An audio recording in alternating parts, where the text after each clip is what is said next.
Meu nome é Maurício Quigela, prazer conhecê-los. Eu sou fundador do Sales Docs. O Sales Docs, ele é um produto de automação de propostas. A gente vai falar um pouquinho hoje sobre os problemas nesse momento delicado do processo de venda, que é o momento da formalização dessa venda.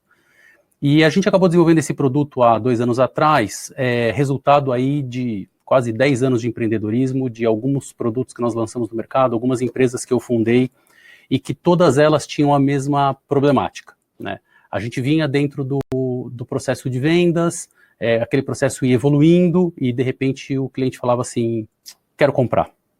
E quando ele falava que queria comprar, a gente gerava um documento, cada empresa um tipo de documento diferente, e muitas das propostas, dos contratos ou dos termos de adesão que a gente gerava, eles não eram fechados. Nós perdíamos muitos negócios nessa fase. E nós começamos a analisar para entender o que estava acontecendo. E essa análise ela acabou gerando aí uma demanda muito grande, porque boa parte do problema é relacionado ao processo de venda, o processo anterior ao processo da formalização. Agora, para nossa surpresa, boa parte, quase 30%, 35% dos problemas de perda, né, de não fechamento de negócios no momento da formalização, eram relacionados ao processo de formalização. Depois desses anos todos, resolvemos criar um produto para tentar resolver esse problema, tentar endereçar todos esses pontos.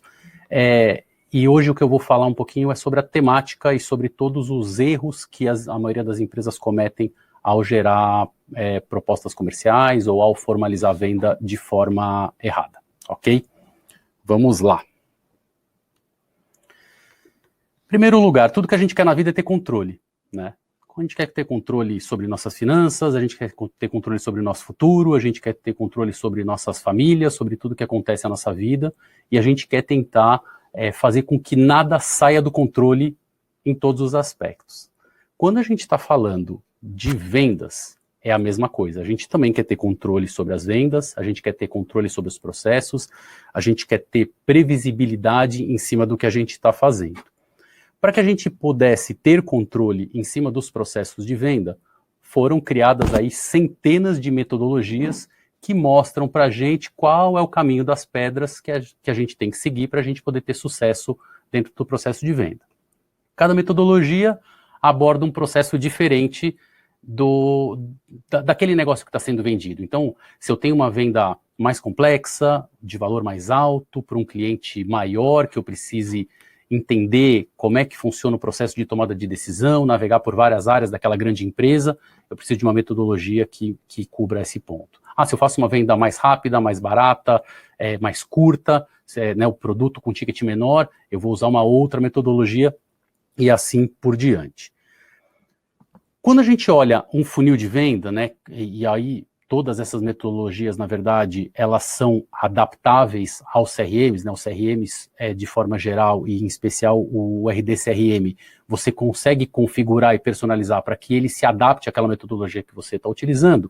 Então você vai criar todo aquele processo, metodologia nada mais é do que uma regra, né? Um processo que a gente precisa seguir para a gente conseguir, de forma repetida, ter sucesso nas vendas. Então um funil de vendas padrão, ele vai ter mais ou menos ali esse formato. Então vão entrar os leads, esses leads vão ser qualificados, a gente vai passar por um processo de agregar valor àquele processo de venda, depois a gente vai passar por uma formalização e a gente vai ganhar ou vai perder aquela oportunidade. É claro que ao longo de todo o processo nós vamos perdendo clientes, por isso que se chama funil, né? Porque as oportunidades elas vão estreitando, elas vão diminuindo, mas de certa forma é isso que é dessa forma que a gente controla. Acontece o seguinte, a hora que você chega na parte de envio de propostas ou envio de contrato e formalização, né, daquela venda, o que a gente faz? A gente sai do CRM, a gente abre um arquivo do Word, a gente prepara aquele documento de formalização e a gente dispara um e-mail para o cliente, mais ou menos como esse que eu estou mostrando aqui na tela. Então, no momento que você chega no ponto mais crítico do processo de venda, que é onde você tem que formalizar e fechar a venda, você tem que sair do CRM e esse processo passa a ser manual. Do ponto de vista do gestor, ele já não sabe mais o que está acontecendo ali, porque aquele processo não está sendo feito dentro de um sistema. Do ponto de vista do vendedor, ele passa a ter liberdade para acertar ou para errar, essa liberdade é para o bem e para o mal, e ele vai colocar o que ele achar importante da cabeça dele naquele documento, naquela proposta, para tentar agregar valor. Muito bem. Passei por todas essas fases, preparei minha proposta, usei meu modelinho lá em Word, gerei o PDF, anexei essa proposta, esse contrato no e-mail e dei o send. No momento que eu dou o send, o que acontece com a gente? Nenhuma metodologia de vendas cobre esse momento do que a gente tem que fazer a partir do momento da formalização. Ou seja, a gente envia o documento de vendas, a gente envia a proposta, a gente envia o contrato, e aí a gente fica no escuro e a gente, em tese, não sabe o que fazer. O que nos resta, na verdade, é o que eu chamo de cold follow-up. Sabe o que é cold follow-up? Cold follow-up é aquele processo que você fica ligando para o cliente com um cara meio de besta, sabe?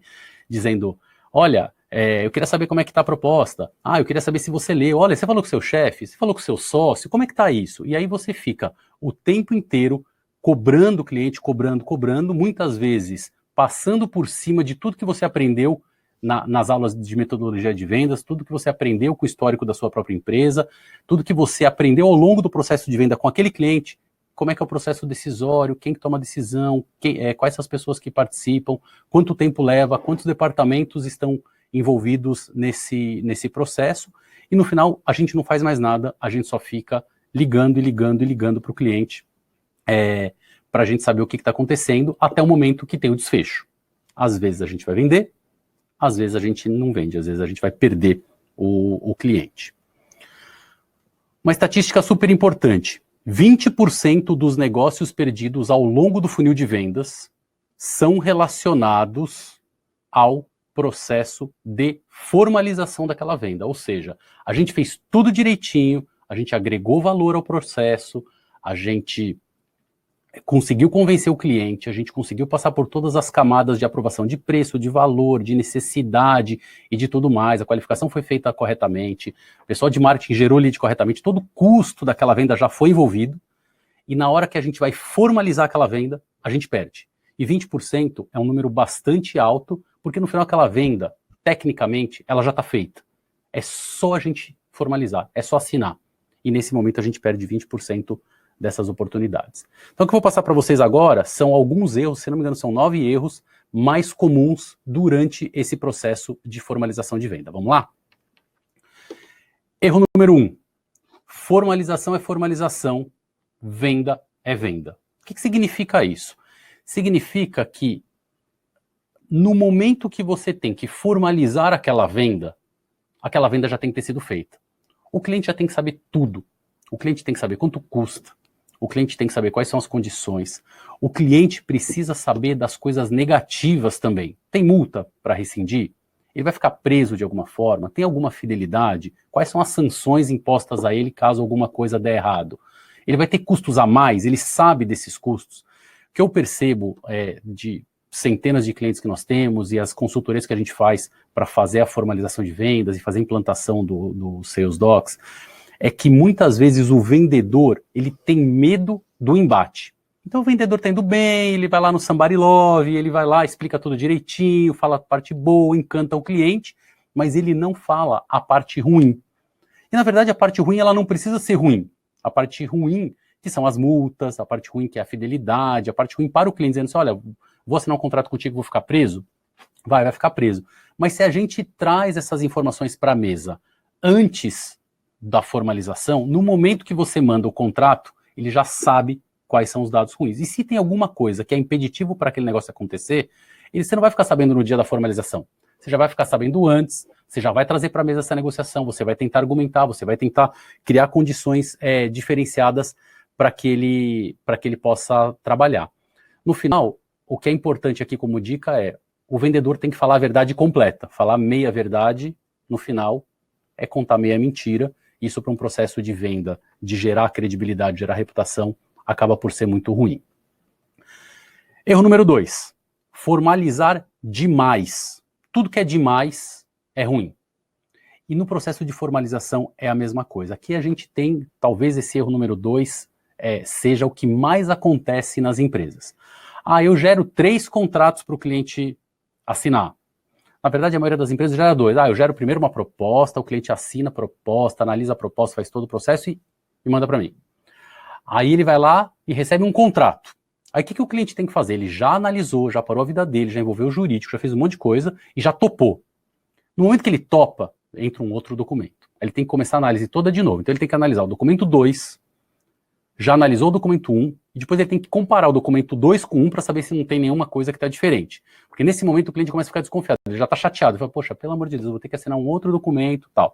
Então, a fricção de venda, quando você gera mais do que um documento, ela muitas vezes não justifica a segurança que você quer ter de ter 2 documentos. Mais uma vez, quando você vai formalizar, o cliente já tem que saber preço, ele já tem que saber condições. Não adianta a gente deixar um momento surpresa para ele no dia que ele recebe uma proposta, tchanã, agora é assim. Não, esse não é o negócio, não é o modelo ideal. O modelo ideal é que a gente traga essa discussão antes do momento da venda. O momento da venda é um momento que tem que ser rápido, preciso, e a gente não pode perder cliente nesse momento. Existem algumas outras situações aqui que são importantes, eu vou falar um pouquinho mais para frente, mas como que você vai fazer a assinatura daquele documento? Vai ser uma assinatura no papel, vai ser uma assinatura online? Eu preciso pegar várias assinaturas dentro do cliente ou uma assinatura só é válida? Né, eu estou vendendo um negócio com valor agregado tão grande que se eu não tiver a assinatura de 5 departamentos, eu posso ter um prejuízo muito grande? Ou às vezes uma formalização de uma pessoa importante da empresa, tal, já é suficiente, né? Então precisa de um processo com certificado digital ou contrato registrado, firma reconhecida, ou às vezes um botão assinar resolve o problema, tá? Mais uma vez, a simplicidade aqui, ela resolve bem o problema. Erro número 3, formalizar demais é ruim, formalizar de menos também é ruim, só que aqui o problema é o contrário. Aqui a gente é super simples, a gente simplesmente manda um e-mail, o cliente responde com ok, eu sei que para o jurídico esse e-mail vale como um contrato e tá tudo bem. Pô, legal, ele até tem a sua validade sim, mas uma formalização por e-mail, ela não garante que você possa cobrar inadimplência, que você possa fazer reajuste e renovação, que ele aceite o reajuste e renovação, que você cobre uma multa por rescisão de contrato, ou se você tiver que fazer um upgrade por qualquer motivo, mudar o plano, ou vender uma outra coisa para ele, um outro serviço para ele, ou se ele quiser cancelar, o que tem que acontecer, como é que você repara prejuízos. Então, quando você tem um processo com uma formalização muito fraca, esse processo ele pode acarretar alguns efeitos colaterais ali que eles não são positivos, né? Então acho que tudo dentro da medida certa. Claro que a gente quer ter segurança, mas ao mesmo tempo a gente quer ter agilidade. E segurança e agilidade são coisas antagônicas, né? A gente não consegue ter os dois, muito dos dois ao mesmo tempo. A gente tem que fazer algumas escolhas para a gente poder ter um processo, vamos dizer assim, mais suave de contratação, né? Muito bem. Erro número 4, documento utilizado é incompatível com o ticket da venda. O que significa isso? Eu vi alguns casos do cara vendendo uma assinatura de um sistema de R$300 por mês e ele quer o contrato assinado enviado pelo correio. Não precisa. Assinatura de sistema é diferente de você entrar numa loja e comprar um produto, ou de você fazer um negócio com uma indústria, de uma máquina, que se o cara não pagar, ou se tiver qualquer problema, sistema você tem controle, você bloqueia o usuário, você tem acesso à pessoa, você sabe que não é uma fraude, né? Então, você pode escolher entre contrato online, entre termo de adesão, entre uma proposta com validade de contrato, ou você pode assinar um contrato de verdade, né? Um contrato com aquelas cláusulas e aquela cara um pouco mais feia do contrato. Mas o importante é que, de acordo com o que você vende e o preço que você cobra, você tem que ter um documento de venda que seja compatível com esse momento, que a incompatibilidade aí gera muito estresse para a venda de um produto barato, ou se for um produto muito caro, gera uma insegurança muito grande para esse processo de venda acontecer. Muito bem. Erro número 5, subestimar a inteligência do cliente. Aqui eu vejo acontecer problemas o tempo inteiro. Só que é um negócio incrível. Então, coisas assim. Eu vou gerar um documento para o cliente tão complexo, com tantas cláusulas, ou com tantas páginas, que no final, o cliente precisa contratar um advogado para entender aquilo. Ou pior, né? Você fala para o cliente assim, vamos fazer um call para eu te apresentar a proposta? Por que a gente tem que fazer um call? Por que você tem que explicar para o cliente o que é aquela proposta? O cliente sabe ler, ele sabe interpretar esse texto. E se você manda uma proposta complexa ou com termos difíceis o suficiente para ele não entender, temos um problema. Então você precisa simplificar a linguagem, simplificar a forma de comunicação para que o cliente entenda. Mais uma vez, se você vendeu certinho e você fez toda a tua lição de casa durante o processo de venda, de falar partes boas, partes ruins, explicar o modus operandi daquele projeto que você está vendendo, daquele produto que você está vendendo, ou daquele sistema que você está oferecendo, independente de você ser uma empresa de tecnologia ou ser uma empresa de serviços, você, no momento da formalização, o cliente tem que entender o que você está falando. O cliente tem que saber que tudo aquilo que está no contrato já foi discutido. Então, para ele, a complexidade ela é muito menor, e aí você não tem que ficar explicando, né? A gente se depara até hoje com empresas que preparam um book, imprimem, todo colorido, todo bonitão, e vão até o cliente fazer a apresentação daquela proposta. Não precisa disso. Não precisa, é desnecessário. É um custo a mais, demora mais tempo para você vender, você tem que arrumar mais espaço na agenda. O cliente já não quer mais falar com você, ele já comprou o que ele queria, ele só quer formalizar agora para ele poder começar a usufruir do que você está vendendo. E no final você ainda quer reunião, você quer marcar, você quer levar gente, e esse processo aí acaba por ser chato, né?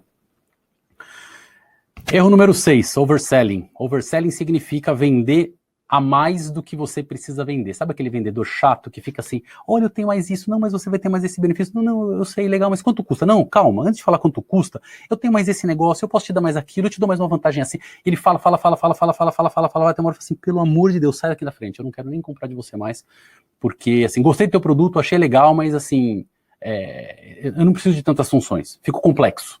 Ou, eu preciso pensar demais, né? E quanto menos o cliente tiver que pensar para tomar decisão, é muito, muito mais fácil. Então, aqui nesse momento, como é que você resolve isso, né? Você tem que pensar como que você vai fazer oferta para aquele cliente. Vai ser um pacote, vai ser um combo, tem serviços adicionais ou produtos adicionais que ele pode comprar, ele tem condições especiais se ele tiver, ele tem algum desconto ou um benefício se ele fizer alguma coisa que você queira, se ele usar um meio de pagamento que você deseje, ou se ele pagar anual ao invés de pagar mensal. Então, nesse momento, você precisa chegar com uma oferta precisa. E você não tem que mandar um documento, isso a gente vê bastante. Ah, não, mas eu quero mandar um documento com 10 opções e o cliente escolhe. Não, o cliente não escolhe.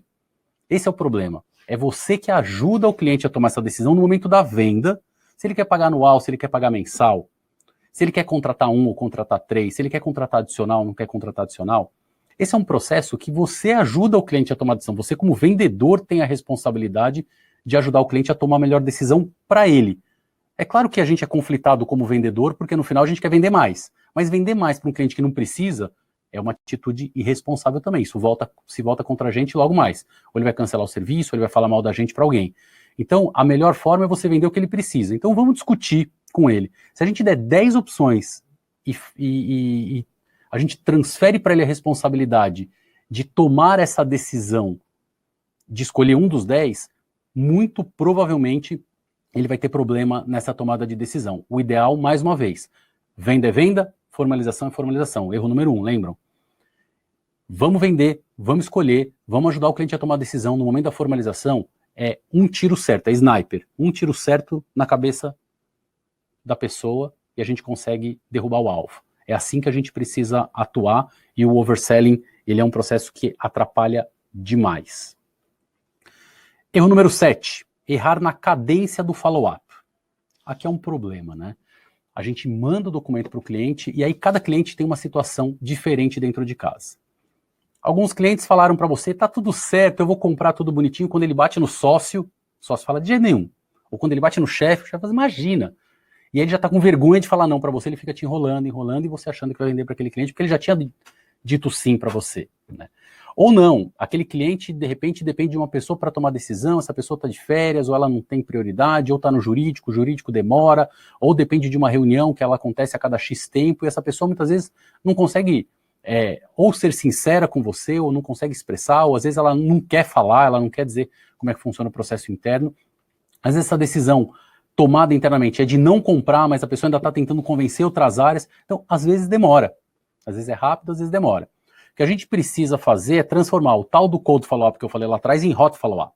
Ou seja, como é que a gente cria um processo para ser mais assertivo nesse follow-up, para a gente não ficar irritando o cliente, para a gente não ficar pressionando o cliente, e para que a gente seja cada vez mais preciso e que a gente respeite o que está acontecendo na casa do cliente, que muitas vezes a gente não sabe, aliás, na maioria das vezes a gente não sabe, muitas vezes o próprio cliente não te fala a verdade, até porque ele realmente quer comprar, o teu interlocutor quer comprar, está interessado, mas ele precisa convencer outras pessoas ali para que esse processo funcione direitinho, ok?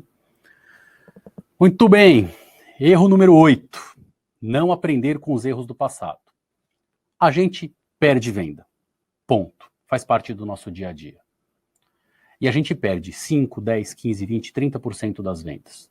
Se a gente pegar as vendas dos leads qualificados para frente, percentual um pouco menor, leads qualificados para cá, para trás um pouco maior. E toda vez que a gente perde uma venda, o que o vendedor faz? O vendedor vive de comissão. Então, perdeu a venda ou deu os sinais que o cliente não vai comprar, ele vira a página e vai atrás do cara que quer comprar. Então, muitas vezes, o conhecimento ou aprendizado que a gente pode ter com as vendas perdidas, ele fica simplesmente de lado. Então, a gente precisa entender por que eu perdi aquele cliente. Esse cliente simplesmente se matou, ele pulou de um aquário para outro aquário. Isso vale para o momento de venda, isso vale para o momento de um cancelamento de contrato, para um churn. Nos dois casos é importante. A gente precisa entender a cabeça do cliente. Uma coisa interessante é que se a gente perguntar para a maioria dos vendedores por que o cliente dele compra, a resposta vai ser uma. Se a gente perguntar para o cliente dele por que ele comprou, a resposta vai ser outra. Então, o que a gente está vendendo, muitas vezes, não é o que o cliente está comprando. O que a gente acha que ele vê valor, muitas vezes, ele não vê valor. Então, aqui a gente pode fazer várias coisas, né? Primeiro, entender por que a gente perdeu aquele cliente ou aquela venda. Então, pode ter uma pesquisa, pode ter um questionário, pode ter... Eu gostava muito, em uma das empresas que eu fundei, a gente criou uma área que a gente chamava de área de auditoria. Era igual telecom, sabe? Quando você vai lá fazer uma compra de um plano de celular, um plano de internet, e que liga, olha, eu sou da área de auditoria da Telecom X, e eu gostaria de confirmar os dados. Quando você fala de área de auditoria, o cliente sempre dá atenção. Então, nós criamos uma área de auditoria. 100% das vendas perdidas e 100% dos clientes que solicitavam cancelamento recebiam um telefonema dessa área. E aí ele ligava, olha, eu sou da área de auditoria do site blindado, que era essa empresa. Eu gostaria de entender o que aconteceu, se nós tivemos algum problema com o nosso vendedor, se tivemos algum problema de preço. Na verdade, ela tinha um script do que tinha que ser perguntado, e essa área era super relevante para a empresa. Na verdade, era a nossa área de atendimento ao cliente, na época não era Customer Success ainda, que a gente chamava, né? Mas era a área de atendimento ao cliente, e ela simplesmente ligava dizendo que era uma área de auditoria. E aí, como auditor, o cliente se abre. O cliente fala tudo que a gente precisa ouvir, pro bem e pro mal novamente. Ah, aquele vendedor é ruim, o produto é muito caro, eu comprei do concorrente, porque ele sabe que ele está falando com o auditor, ele não está falando com o vendedor, então ele se desarma. Né? Isso funcionava super bem, a gente entendia. Aí a gente aumentava preço, e aí parava de vender. Mas eu achava, ou senão o vendedor usava um argumento, nossa, eu acho que eu estou sendo sacaneado. Então a gente começou a mapear para entender se é problema de produto, se é problema de processo, se é problema de atendimento, se é problema de algum concorrente que está mais agressivo tentando entrar no determinado mercado. Isso servia também para a gente criar o processo de repescagem. Então, todas as vendas perdidas no processo normal, a gente tentava pegar essa área de auditoria, e essa área de auditoria falava assim, já que o problema é preço, eu tenho uma condição aqui de venda, que como a gente não paga comissão para vendedor nada, eu consigo te dar um desconto. E aí a gente oferecia uma condição diferente e tentava fechar a venda com esse cliente, isso também funcionava. Então, eu acho que aprender com os erros do passado é super relevante para você construir uma máquina de vendas eficiente e que tenha bastante otimização dentro dos processos. Muito bem, erro número 9, é o último erro, hein? Aproximação das partes. Aqui é um outro ponto, né? Eu cito uma frase dizendo o seguinte, mais da metade das negociações não são por preço, são por garantias. Ou seja, muitas vezes o cliente topa o que você quer comprar, até porque se ele não tivesse topado, ele já não teria chegado nessa fase da negociação, ele provavelmente já sabe preço. Então, ele não teria chegado nesse momento da negociação. O problema dele é saber se você vai entregar o que você está prometendo, se ele tem um pescoço para voar em cima caso dê algum problema, o que vai acontecer quando der um problema, quais são as garantias que ele tem, quais são os recursos que ele pode utilizar que vão dar segurança para ele tomar a decisão. Isso é um negócio importante, porque muito vendedor acha que dar desconto é a forma da gente negociar e o problema principal é preço. Isso é falta de sensibilidade do vendedor. Grande parte dos problemas não estão ali. Então, a minha sugestão é que a gente crie um checklist, transformar o processo de negociação num processo. Então a gente primeiro precisa cumprir isso, depois a gente tem que cumprir isso, depois a gente tem que ver a questão de preço, depois tem que ver a questão de cancelamento. A gente tem que passar por determinados itens como se fosse um subfunil, sabe? E aí, a gente, feito isso, não existe vendedor bom e vendedor ruim, existe vendedor que segue o processo e vendedor que não segue.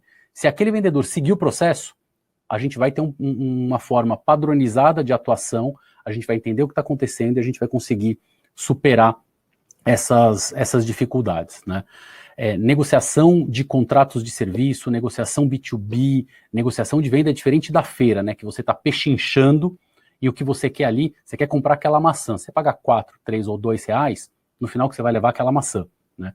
Quando você está fazendo compra de serviços de valor agregado ou produtos de valor agregado, a negociação ela não é pechincha, a negociação ela está com um outro foco e isso é super importante, né? Outra coisa relevante nesse processo que fica de dica é que você precisa estar próximo do teu cliente e próximo do cara que toma a decisão. Às vezes quem toma a decisão não é o teu interlocutor. Então se a gente puder aproximar todas as partes para você derrubar aquelas barreiras de insegurança que o vendedor possa ter e que o cliente sempre tem, porque ele sabe que o vendedor ele quer vender, ele não quer ajudar o cliente, via de regra, isso é um preconceito que existe com a área comercial de forma geral. Você, olha, talvez meu produto nem sirva tanto para ele, mas eu quero vender porque eu vivo disso, né? Isso acontece demais.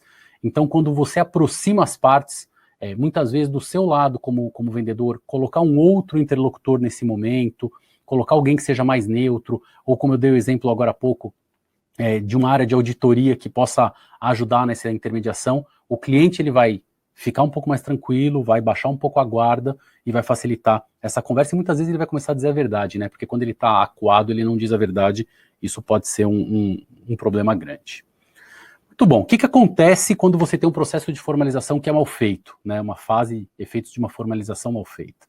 Primeiro, teu ciclo de venda tende a ser maior, então você demora mais para vender. Você pode atrapalhar tudo que foi feito por todas as áreas, atrapalhar o que o marketing fez, o cara de vendas fez, agregar valor, gerar. Então, todo aquele custo agregado até aquele momento, por causa da formalização, de repente você joga tudo pro lixo, isso é ruim. Dependendo de como você conduz o processo, o cliente pensa que ele está sendo enganado, e aí é pior ainda, né? E o último ponto é você não vender. Aí você vai perder a venda e aí fica pior para todo mundo, né? Dá ruim para todo mundo. Então aqui eu vou trazer algumas dicas de por onde a gente tem que começar esse processo para esse processo funcionar. Primeiro, vamos fazer benchmark com concorrentes. Como é que meus concorrentes estão atuando? O que eles estão fazendo? Como é que eles formalizam? Como é que eles vendem? Vamos ligar para o cliente, para esse concorrente, né? Vamos tentar comprar, vamos se passar por um cliente, vamos tentar entender como é que o processo funciona para ver como é que eles fazem, principalmente se você tiver um concorrente que é líder de mercado. Então, o teu cliente que está falando com você, provavelmente está falando com ele também. E você vai ter que concorrer com você mesmo, de não fazer bobagem, e concorrer com o teu concorrente. Então, entender como é que o mercado funciona já te ajuda a tomar uma decisão melhor. Você pode fazer benchmarks com empresas de ticket semelhante. Então, às vezes, o cara não é teu concorrente direto, mas você consegue pegar várias ideias de outras empresas que estão formalizando de outras formas, ou que têm outros modelos de precificação, e que funcionam super bem, e de repente você consegue adaptar para o teu modelo, e você consegue até mudar o seu modelo para um modelo mais disruptivo do que ele é. Então, eu acho que isso é um negócio interessante também, não ficar preso só ao seu modelo, tentar ampliar aí a visão e ter uma mente mais aberta.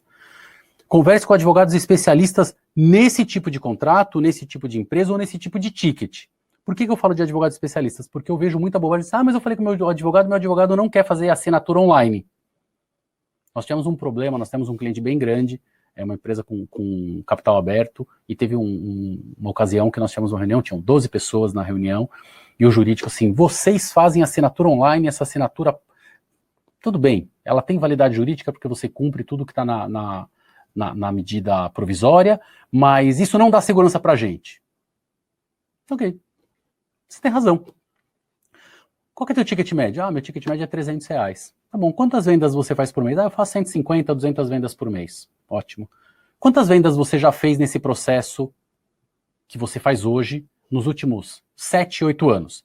Já fiz, sei lá, 4.000 vendas. Legal, dessas 4.000 vendas, quantas vezes você teve problema do cliente ligar e falar, eu não assinei esse contrato e eu quero cancelar? Aí estava o pessoal do financeiro falando, não, a gente nunca teve isso. Então, assim, às vezes o jurídico está certo, mas aquele jurídico não tem o conhecimento específico para esse tipo de ticket. Ele vai querer engessar uma operação, deixar o negócio mais complexo. Imagina um contrato de R$300 por mês, você tem que pegar, assinar, mandar, fazer. Faz o menor sentido.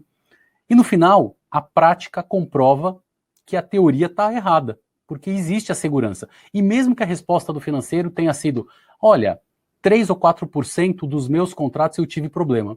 Por 3 ou 4% dos contratos, tá tudo certo. Não tem problema, porque o cliente pagou durante o processo. Ele talvez não queira pagar uma multa, tá? Então a tua perda é uma perda pequenininha. E às vezes só o custo jurídico de você entrar com um processo, uma execução, tal, para um contrato de R$300 por mês, mesmo que você tenha o direito, às vezes você nem faz, porque vai sair muito mais caro o molho do que o prato, né?